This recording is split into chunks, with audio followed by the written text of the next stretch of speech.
up. Kelly Clarkson, she endorses Ron Paul and watches her CD sales go up 200%. Now let's turn to Congressman Ron Paul. Many political observers say he's on track to win in Iowa, but today he's back home in Texas. Congressman Paul, welcome and Happy New Year. Thank you. Nice to be with you. So your rivals have really started to unload on you on the home stretch, given your prominent perch in the polls. Newt Gingrich says your views are, quote, totally out of the mainstream of every decent American. Jon Huntsman has a web ad calling you unelectable, citing a decade worth of newsletters published under your name containing bigoted statements against minorities.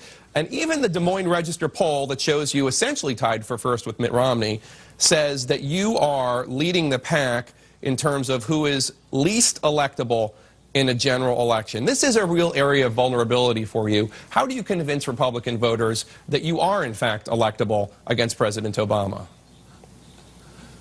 Well, that whole thing is a contradiction in terms. If I'm leading into polls, I mean, I'm electable. I've been elected 12 times in Texas. When people get to know me, we're doing well in the polls. Our crowds are getting bigger, and the people who are complaining are the ones who are way down in the polls, so they don't have a whole lot of credibility about my electability. But indeed, nobody can prove anything until we have a real election, and we're going to have a real caucus vote, straw vote on Tuesday night. That's going to tell us a whole lot, and as a matter of fact, our campaign feels pretty good about how things are going.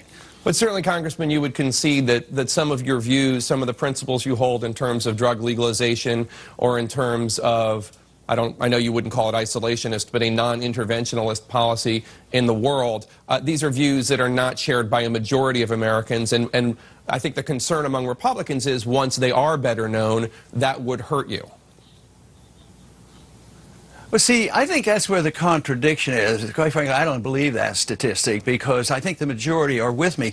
What percent want to come out of Afghanistan? It's like 75, 80%. How did George Bush win in the year 2000? He talked about a humble foreign policy, non-intervention, no nation building, no policing of the world.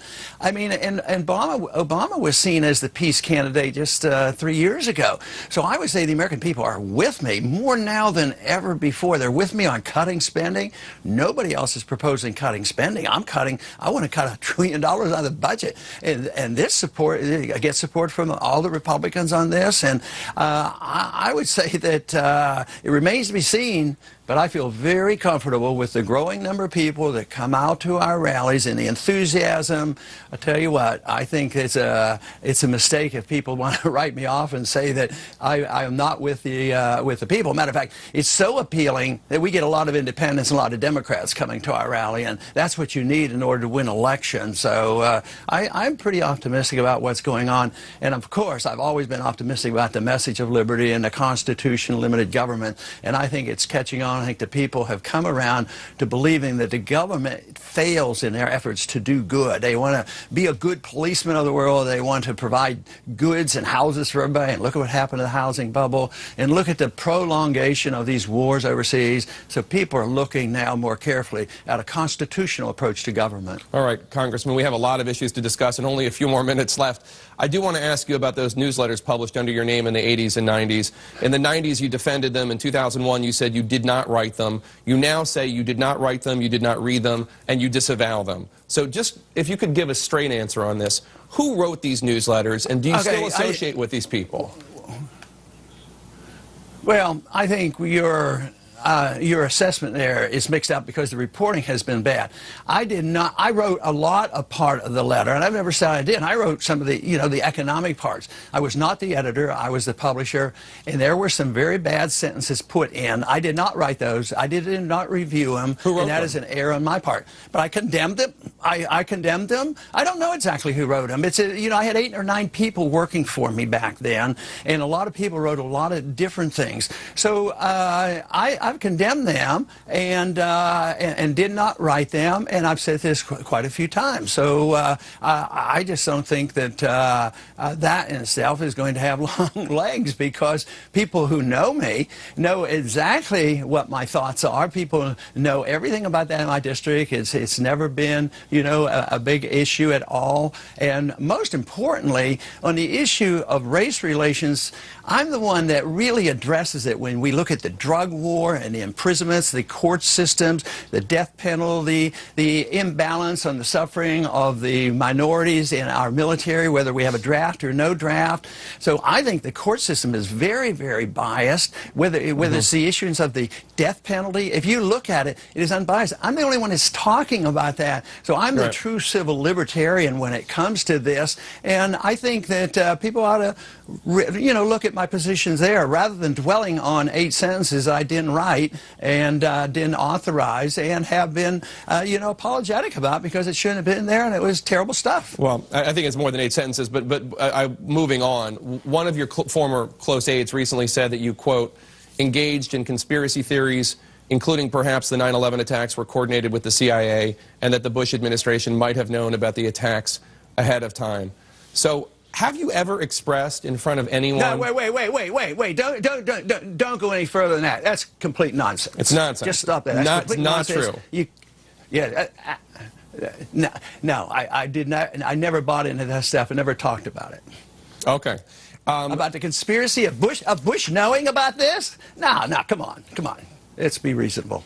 Okay. That's just off the wall. And then lastly on the newsletters, I just want to ask this. You published a for-profit newsletter under your own name for decades, didn't know it included extremely offensive statements. Assuming what you're saying is 100% true, you did not see these sentences. Doesn't this call into question your management style? Well, yeah, I think so, but I don't think anybody in the world has been perfect on management, everybody that's ever worked for them. Yes, it's a flaw, but I think it's a human flaw, and I think it is probably shared by a lot more people than myself, because, when you have hundreds of people over the years that have worked for you, and it's happened even in big corporations or big newspapers or on TV stations, you can't monitor. Every once in a while somebody on a TV station will say something, but does the owner and the publisher, get blamed for what the person says? So no, you can't monitor every single thing, but it is a flaw. And of course, I admit that I'm an imperfect person and didn't monitor that as well. But to paint my whole life on that is a gross distortion, because we have to remember I didn't write them, I didn't see them before that, and I have disavowed them. That, to me, is the most important thing. The only other thing that we should do is you and others should look at all my other statements in my defense of civil liberties and race relations. Believe me, if anybody cared about it, all they have to do is go to the internet. And the defense is honest and straightforward, and you will get an honest assessment of my views on race relations. And that's all I ask for people to do, because I feel quite comfortable with myself. I know where the shortcomings were, but I'm very comfortable with my viewpoints, believing very sincerely those people who know me know exactly where the defect is in race relations today. It's in the judicial system, where minorities are mistreated more so than anybody else. All right, Congressman and Dr. Ron Paul, we have to leave it there. Thank you so much. Good luck on Tuesday, and hope you have a great 2012. Thank you.